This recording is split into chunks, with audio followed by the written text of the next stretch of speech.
வணக்கம் மக்களே, இன்றைக்கி நம்ம பூண்டு ஊறுகாய் எப்படி செய்யுதுன்னு பார்க்கலாம். அதுக்கு நம்ம ஒரு ஸ்பூன் வெந்தயம்,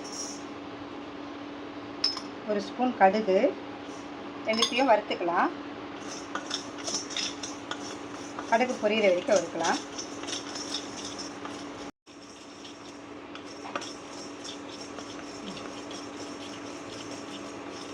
கடுகு நல்லா பொரிஞ்சிடுச்சு, வெந்தயமும் நல்லா ப்ரௌன் ஆகிடுச்சு. இப்போ நம்ம ஆஃப் பண்ணிவிட்டு இதை ஆற வச்சு பொடி பண்ணி எடுத்துகிட்டு வந்துடலாம். இதை கடைசியாக தான் நம்ம சேர்க்க போகிறோம். இப்போது தேவையான அளவு நல்லெண்ணெய் ஊற்றிக்கலாம். நல்லெண்ணெய் கொஞ்சம் நிறையவே ஊற்றிக்கலாம்.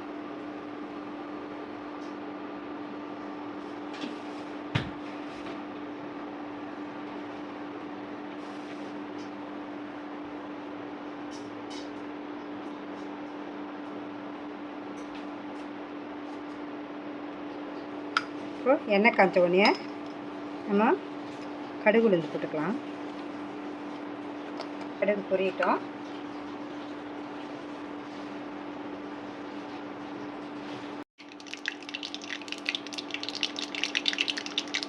கடுகு பொரிஞ்சிடுச்சு. இப்போ காஞ்ச மிளகா கிள்ளி வச்சுருக்கிறது நம்ம சேர்த்துக்கலாம். ரொம்ப ஸ்லோ பண்ணிக்கலாம். இப்போ இந்த பூண்டு இந்த மாதிரி இடித்து வச்சுருக்கிற பூண்டு உரித்து இந்த மாதிரி இடிச்சதை இந்த எண்ணெயில் போட்டு பொரிச்சுக்கோ.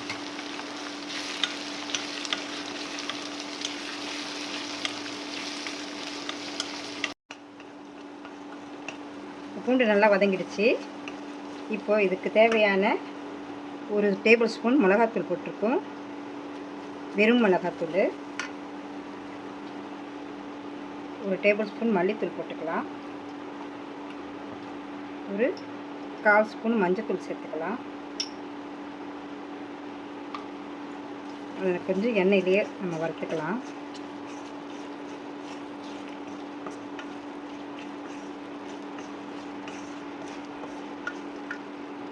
பெருங்காயம் சேர்த்துக்கலாம்.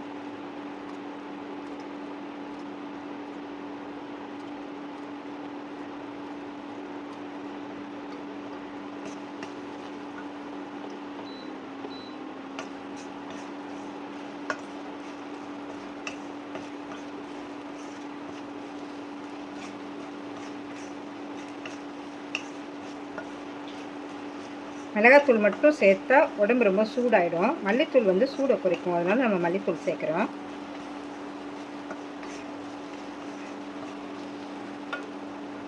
இப்போ இதில் ஒரு 50 கிராமுக்கு புளி எடுத்து இந்த மாதிரி ஊற வச்சு பிழிஞ்சு வச்சுருக்கோம். வெறும் புளி தண்ணி. இப்போ இதில் புளி தண்ணி சேர்த்துக்கலாம்.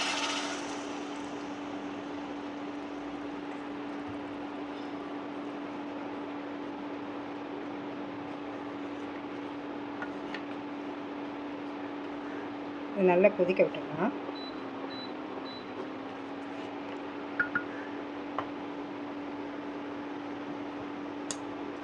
சால்ட் ஒரு ஸ்பூன் சேர்க்குறோம். தேவையான அளவுக்கு சால்ட்டு போட்டுக்கலாம்.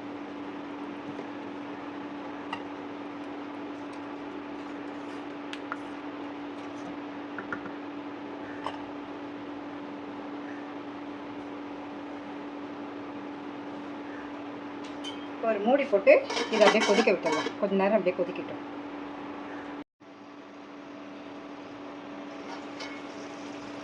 எண்ணெயெல்லாம் தனியாக பிரிஞ்சு வந்துடுச்சு.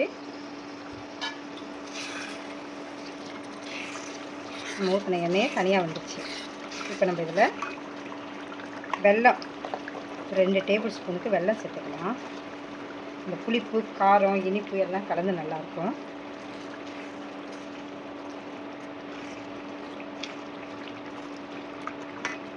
இப்போ இந்த கடுகும் வெந்தயமும் பொடி பண்ணி வச்சது நம்ம அதை ஒரு 2 ஸ்பூன் அதில் சேர்த்துடலாம்.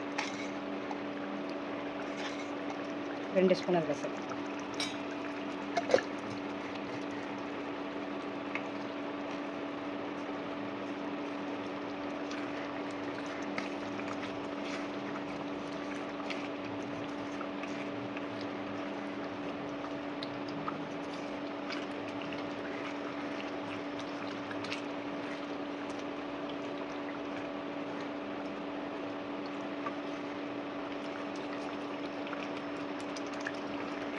வெல்லம் கரையட்டும். வெல்லம் கரையிட்டாக்க கொஞ்சம் நேரம் கொதிக்க வச்சுக்கலாம்.